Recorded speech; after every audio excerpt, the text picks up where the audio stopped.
করে এইভাবে দুমুরটাবার আমি অনেক দুঃখের থেকে কইতাছি। অনেকবার আমরা সরকারের কাছে আবেদন করছি, আমরা মুখ্যমন্ত্রীর কাছে এই আবেদন যারা কইছে, যারা দিদি ভাষা তারা যে দাবিটি করছে এই দাবিটির লোক আমার কত মিলিয়ে আমরা অনেক রকমের অনেক কাজ করছি। যেই কাজ কঠিন সেটাও আমরা সাধ্য করছি। 13-14 বছর পরে এমপিডব্লিউ ত্রিপুরাতে আইছে। 82 সনের থেকে আমরা কাজ করতে করতে 14 বছর পর্যন্ত আমরা কাজ করার পরে শুধু 50 টাকা আমরা টিফিনের বাবদে দেওয়া হয়েছে, আর কোনো কিছু অনুদান নাই। যে ওষুধটা 16 আইটেমের ওষুধ খাইছি এইটাও আমি সুন্দরভাবে দিচ্ছি। এডসের প্রোগ্রাম করছি, চোখের প্রোগ্রাম করছি, কুষ্ঠরোগের প্রোগ্রাম করছি, কোনো কিছু বাদ রাখছি না। এমপিডব্লিউ না থাকতে তারা যারা আসিল তারা সরকারি লোকের লোকে আমরা ডাক্তারের লোকে আমরা গিয়ে ট্রেনিং করে এইভাবে কাজ করছি। আজকে যে অমানসিকভাবে যে আমরা ছাঁটাই করা হয়েছে, কোনো নোটিশ নাই, কোনো সিলসই নাই, এমনি জানিয়ে দিছে নভেম্বর মাসের থেকে আমরা টাকাটা ঢুকতো না। সাধারণ টাকা যে পাইতাম এটা 7,000 টাকা, একটা ওষুধের টাকাও নয়। কিন্তু আজকে দেখা যাইতেছে এমন অবস্থা 3 মাস যায়, 3 মাসের থেকে 4 মাস, জানুয়ারি ফেব্রুয়ারি মার্চ এপ্রিল মাস চলে, কোনো সুরাহা নাই, কোনো কথা নাই। আমরা খামু না বাঁচমু না চলমু। দূর শোনে 80 সনের দাঙ্গার পরের থেকে যদি 82 সনে আমরা ট্রেনিং করে এই ত্রিপুরা সরকারের কাজ করতাম পারি, এত সুন্দরভাবে আমরা চলে গেছি। কোনো বেড রেকর্ড নাই, একটা ডাক্তারে হাজারো মানুষ মারে, আমরা 16 আইটেমের ওষুধ দিয়ে কোনো রকমের বেড রেকর্ড নাই। দুয়ারে গেছি, আমরা ডাক্তার বললে সম্বোধন করছে, যেই মার কাছে ডাক্তার বুঝতে পারছে না। আমরা যে ফার্স্ট পোলিও খাওয়াইছি, ফার্স্ট পোলিও পরিবেশন করছি আমরা গ্রামে গ্রামে। আমি উগ্রপন্থীর হাতে করে দিলে আমার বক্স দিতে গা, আমি কান্না শুনে মানুষের আশ্রয় নিয়ে উগ্রপন্থী থেকে আমি বক্স বাসায় আনছি। এই দিনে আমার খাওয়ার নাই, ওষুধ দেয়, আমি গরিব, সত্যি গরিব। আমার বাড়ি যদি পরিবেশন করে, কেউ চাকরি করে না, কেউ কোনো কিছু করে না। আমি মুখ্যমন্ত্রীর কাছে এর দূর আবেদন, আমার আর কিছু বলার নাই। আমরা যেমনি আছি এমনি আমরা যখন এই টাকাটা পাইয়া যাই, আমরা কিছু চাই না, কোনো দাবি নাই, কোনো কিছু নাই। আর শুধু একমাত্র যেই টাকাটা পাইতাম এই টাকাটাই থাক, এই বলে আমার মুখ্যমন্ত্রীর কাছে এই আবেদন, এইটাই আমার বক্তব্য, আর কোনো কিছু। 90 বছরও অনেকে ট্রেনিং দিয়েছিলাম, এই সিএসি ট্রেনিং দেওয়ার পরে আমরা 3 মাস ট্রেনিংয়ের পরে আমরা এই বাড়ি গ্রামে গ্রামে কাজ করানোর লেগে দিয়া দিতে 50 টাকা কইরা। আমরা 10 বছর 50 টাকা দিয়ে কাজ করছি।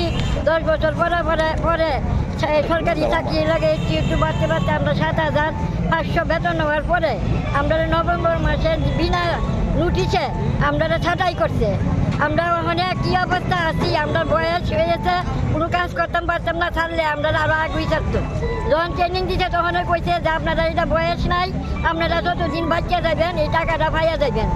আর আপনারা সরকারি চাকরি মিটে ফেলাইয়া 60 বছর আমরা কেউ নাই এখন।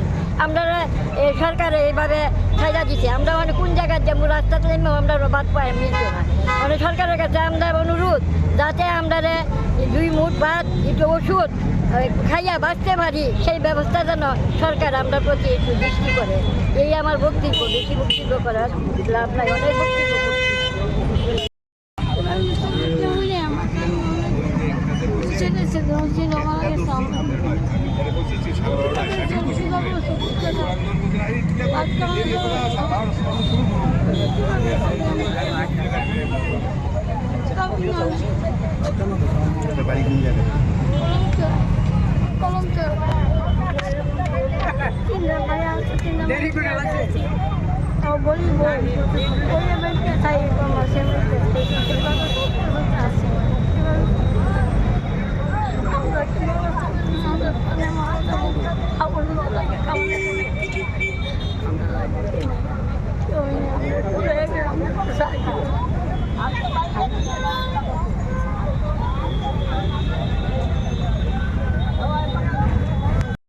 তারা বাচ্চা কিন্তু তারা এই টাকা পাইয়া যাচ্ছে। কিন্তু আজকে আমরা লেগে 60 বছর নিয়ম করছি। 60 বছর নিয়ম হলো তো আগে আরো 15 বছর নিয়ে গেছে না, তখন আমরা 70-75 বছর নিয়ে গেছিলাম, তখন বলে আমরা 60 বছর আমরা নিয়ম।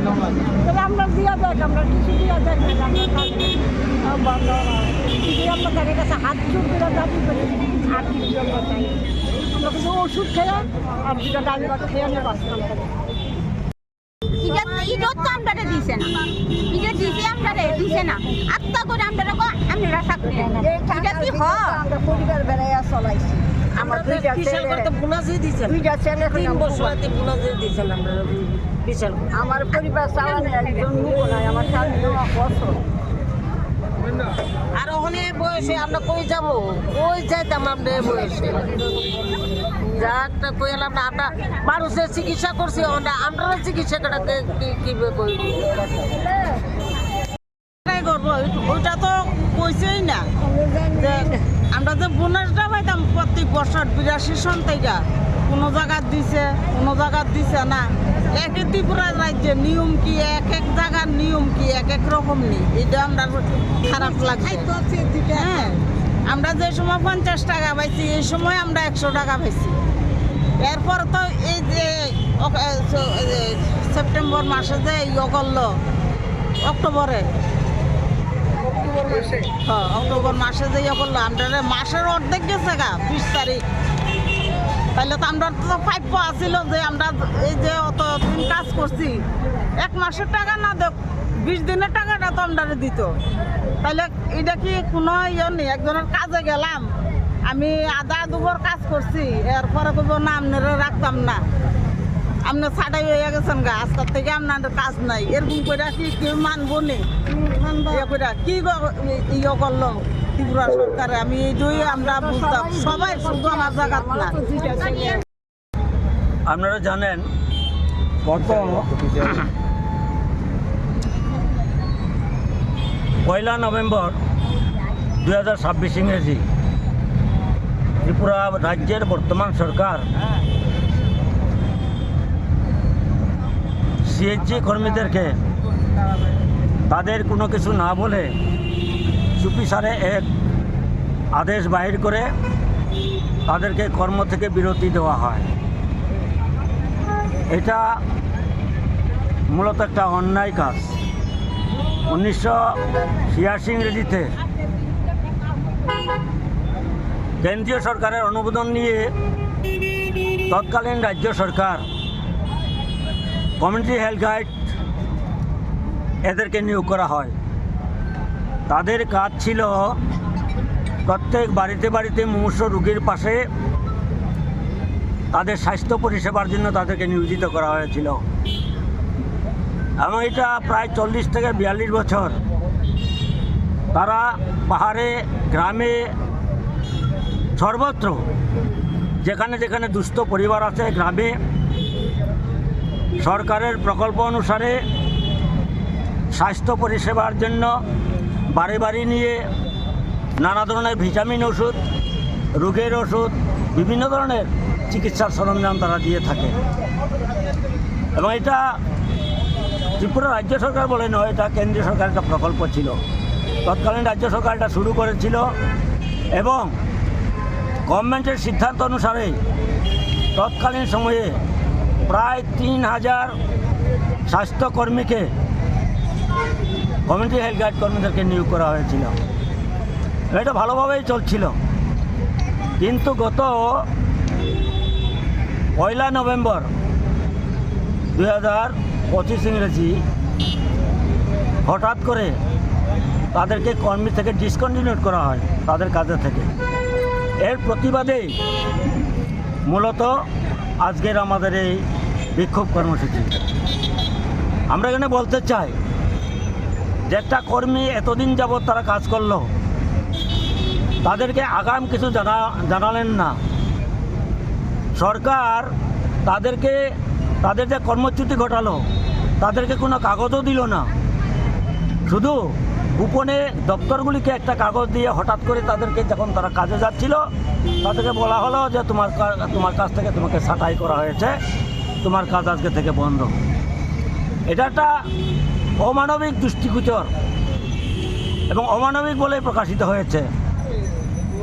সরকার এই কাজটা শুরু করেছিল শুধু তাদের জীবিকা নির্বাহের জন্য নয়, এই রাজ্যের এবং এই দেশের যারা মানুষ, রোগাক্রান্ত মানুষ, তাদের স্বাস্থ্যগত অবস্থা তাদের খারাপ আছে, তাদের কাছে সরকারি স্কিম অনুসারে তাদের চিকিৎসার সরঞ্জাম, ওষুধপত্র এগুলি তারা সরবরাহ করত।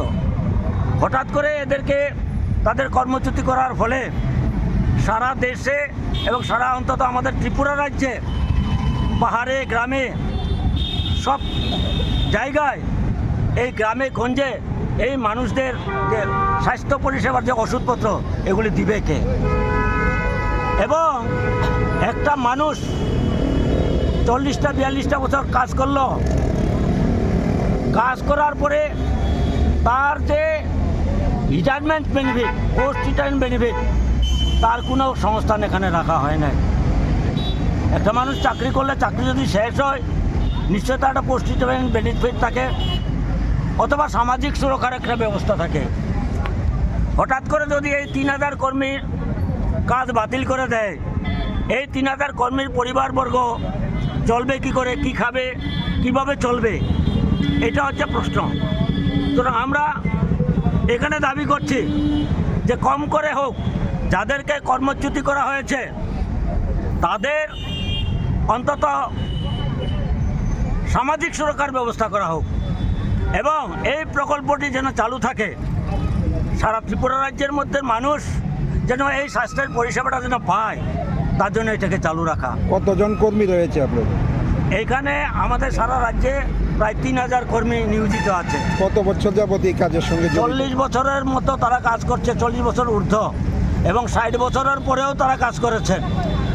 এখন মূলত দাবিটা কি থাকবে? আমাদের মূলত দাবি হচ্ছে যে এই সিএইচজি প্রকল্পটা এটা চালু রাখতে হবে।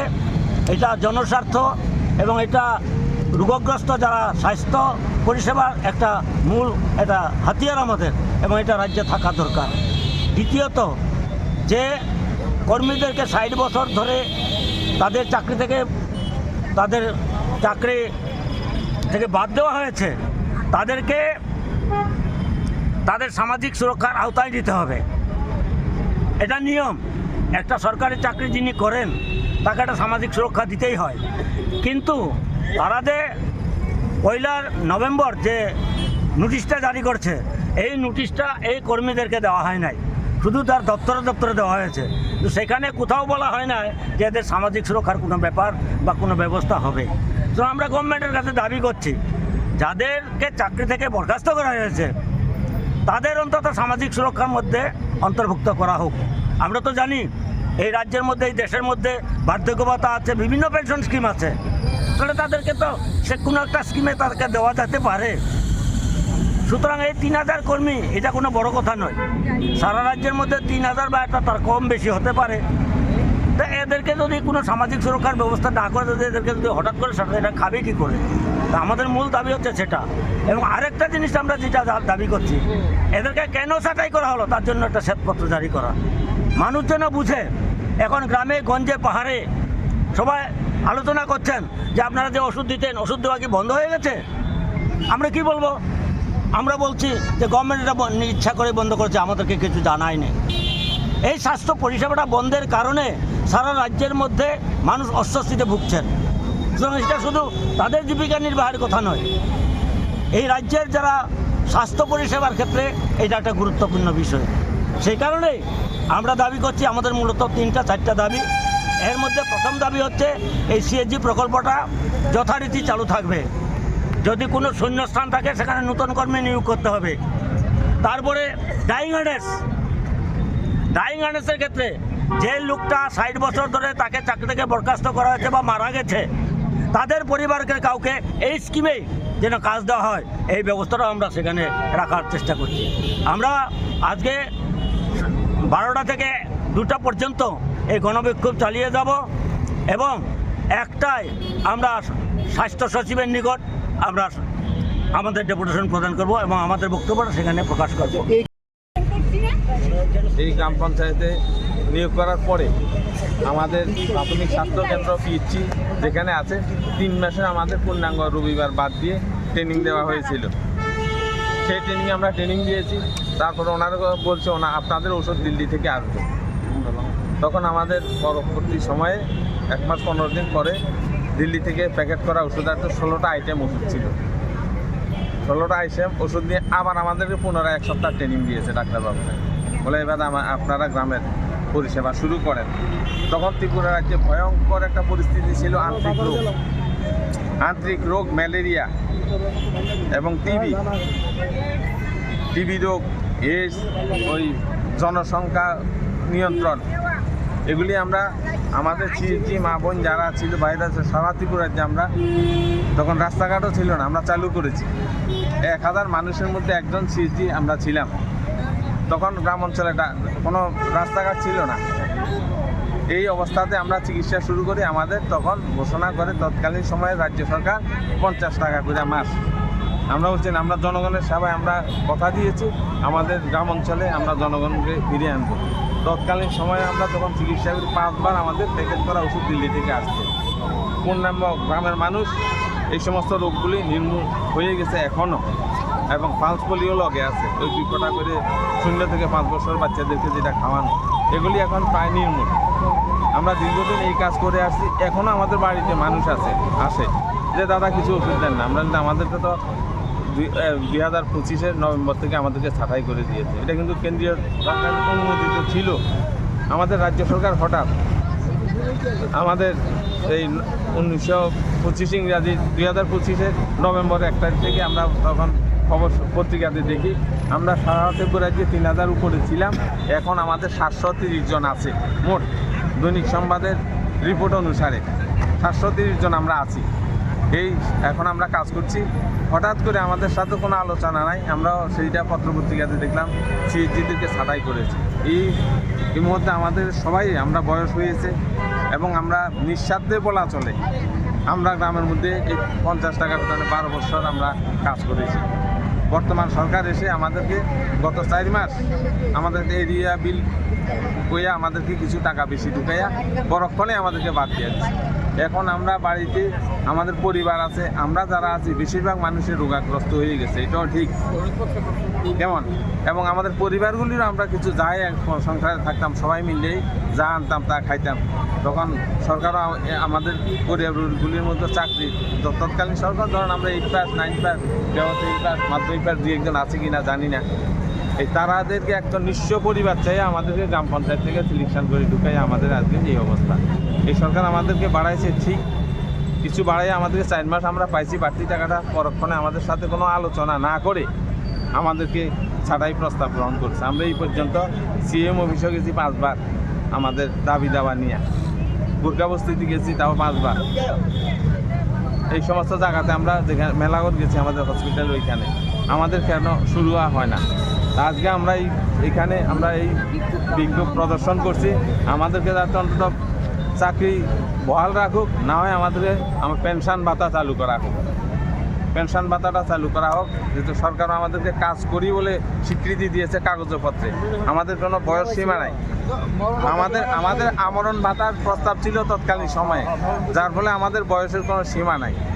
রাষ্ট্রপতিও তৎকালীন সময়ে ভাষণ দিয়েছে, আমরা শুনেছি যে সিএসজির আমরণ ভাতা পেয়ে যাবে, কারণ আমরা এখনও কাজ করে আসছি, কম বেশ কাজ করে আসছি। আজ আমাদের দাবি রাজ্য সরকারের কাছে, আমরা রাজ্য সরকারের সাথে আছি, রাজ্য সরকার আমাদের পাশে থাকুক, আমাদেরকে দয়া করুক, অন্তত আমরা দুবেলা দুমুঠো ভাত খেয়ে বাঁচতে পারি। এবং চিকিৎসার জন্য এই মা বোন যারা আছে সবাই দুর্বল ছিল, আজকেও অনেকে আসে না।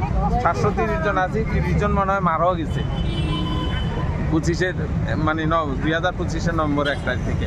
আমরা এখন আছি, অনেক অসুস্থের কারণে আসতে পারিনি। আমরা সরকারের কাছে বিনীতভাবে অনুরোধ করব, আমাদের রাজ্য সরকার, আমাদের সিএম তো আমাদের স্বাস্থ্যমন্ত্রী, অন্য 6টা সংস্থা নিয়ে আমাদের অর্ডার মধ্যে লেখা আছে, সংস্থা নিয়ে এটা সিদ্ধান্ত করে হঠাৎ করে সব অফিসে যায় না, মেলাঘর অফিসে যায় না। আমরা বিশালগড় থেকে খবর পাই নিয়ে বিশাল করে আমরা তো এই কাগজ পাই, আমাদেরকে যেমন তো দূরের কথা, আমাদের ওই মেলাঘর হাসপাতালে, মহকুমা হাসপাতালেই পৌঁছেনি। এই অবস্থাতে আমাদেরকে ছাঁটাই করে দিয়েছে।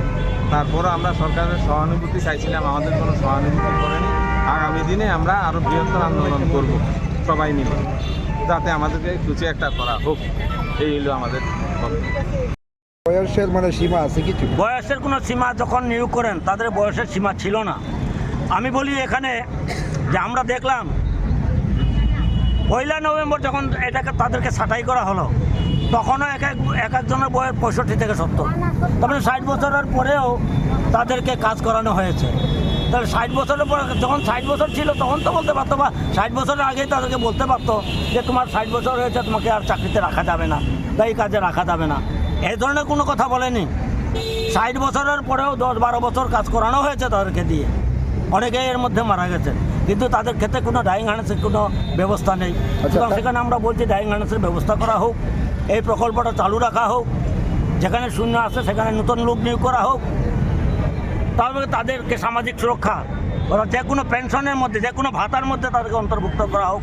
তারা তো জীবিকা এতদিন ধরে এই সার্ভিসটা করছেন, তারা কী খাবে এখন? হঠাৎ করে যদি কেউ চাকরি বন্ধ হয়ে যায়, তারা খাবে কী করে? আচ্ছা, তাদের কিভাবে দেওয়া হয়তো, মানে বেতন কিভাবে দেওয়া? বেতন তারা গভর্নমেন্ট থেকে অনুদান, গভর্নমেন্ট তাদেরকে প্রত্যেকটা সাব ডিভিশন ওয়াইজ এবং প্রত্যেকটা পঞ্চায়েত ভিত্তিক, ব্লক ভিত্তিক তাদের টাকাটা বরাদ্দ করতো এবং তারাই তাদেরকে সরকারি নিয়ম মতেই তাদেরকে টাকা পয়সাগুলি দেওয়া হতো। কত টাকা করে দেওয়া হতো?